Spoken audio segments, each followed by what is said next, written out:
வணக்கம் நண்பர்களே. இந்த வீடியோவை காண வந்த அனைவரையும் லைஃப் கைடு தமிழ் சேனல் சார்பாக நன்றி கலந்த வணக்கம்.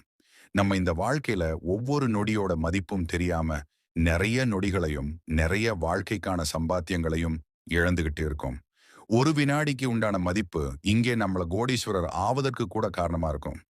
ஒவ்வொரு வினாடியும் நம்ம எவ்வளவோ மதிக்கிறோமோ, எவ்வளவு நமது வாழ்க்கைக்கு தேவையான வழியில உபயோகிக்கிறோமோ, நம்மளும் விரைவில் கோடீஸ்வரர் ஆகலாம். பணத்தின் மதிப்பை வினாடிகளுடன் ஒப்பிட்டு ஒவ்வொரு வினாடியும் எவ்வளவு முக்கியமானது, மேலும் பெரிய இலக்குகளை அடைய விடாமுயற்சியுடன் செயல்பட வேண்டும் என்ற புத்த நெறியை அழகிய கதையின் மூலம் காணலாம். ஒரு அழகிய கிராமத்தில் அருண் என்ற இளம் சிற்பி வாழ்ந்து வந்தான். அவனுக்கு பெரிய கனவு இருந்தது. அந்த கிராமத்தின் நடுவில் உள்ள பாறையில் இதுவரை யாரும் செதுக்காத உயரமான பிரம்மாண்டமான சிலையை உருவாக்க வேண்டும். அருண் ஒவ்வொரு நாளும் அந்த பாறையை பார்த்தான். அந்த பாறையின் அளவு அவனை கலங்கச் செய்தது. இவ்வளவு பெரிய வேலையை எப்போது செய்து முடிப்பது? இது சாத்தியமே இல்லை என்று சோர்வடைந்து வேலையை தள்ளி போட்டான். நாட்கள் வாரங்களாக உருண்டோடின. ஒரு நாள் அவனுடைய தாத்தா, ஒரு அனுபவம் வாய்ந்த விவசாயி, அருண் சோர்வாக அமர்ந்திருப்பதை பார்த்தார்.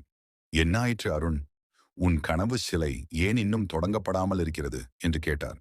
அருண் பெருமூச்சுடன், தாத்தா பாருங்கள், அந்த பாறை எவ்வளவு பெரியது. அதை செதுக்கி முடிக்க எனக்கு பல வருடங்கள் ஆகும் போல தெரிகிறது. நான் இப்போதே துவண்டு விட்டேன் என்றான். தாத்தா மெதுவாகச் சிரித்து அருணின் கையை பிடித்துக்கொண்டு பக்கத்தில் இருந்த மணல் குவியலுக்கு அழைத்துச் சென்றார். அருண், இந்த மணல் குவியலை பார். இது எவ்வளவு பெரியது? மிகப் பெரியது தாத்தா. ஆனால் இது எப்படி உருவானது? நீ ஒரு நேரத்தில் ஒரு கையளவு மணலை சேகரித்தால் கூட அது பெரிய குவியலாக மாறுமல்லவா? அதுபோலத்தான் உன் கனவும் உன் சிற்பமும். பெரிய இலக்கு என்பது வேறு ஒன்றுமில்லை. அது ஒவ்வொரு வினாடியையும் நீ சரியாக பயன்படுத்தும் சிறிய தொடர்ச்சியான முயற்சிகளின் தொகுப்புதான். ஒரே அடியாக பாறையை உடைக்க முயற்சிக்காதே. இன்று இந்த ஒரு அங்குலத்தை மட்டும் செதுக்குவேன் என்று ஒரு இலக்கு வை. அந்த ஒரு அங்குலம் ஒரு சிறு உளியின் நுனியை பயன்படுத்தும் ஒரு வினாடியின் உழைப்பு. தாத்தாவின் வார்த்தைகள் அருணுக்கு ஒரு புதிய பார்வையை அளித்தது.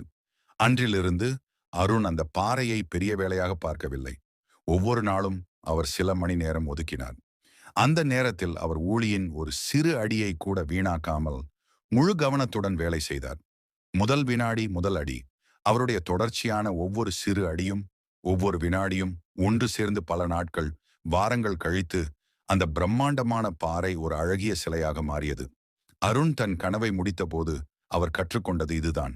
நம் இலக்கு எவ்வளவு பெரியதாக இருந்தாலும் அதை அடைய பயன்படும் ஒவ்வொரு வினாடியும் மிகவும் மதிப்புமிக்கது. ஒவ்வொரு சிறிய முயற்சியும் கணக்கில் எடுத்துக் கொள்ளப்படும்.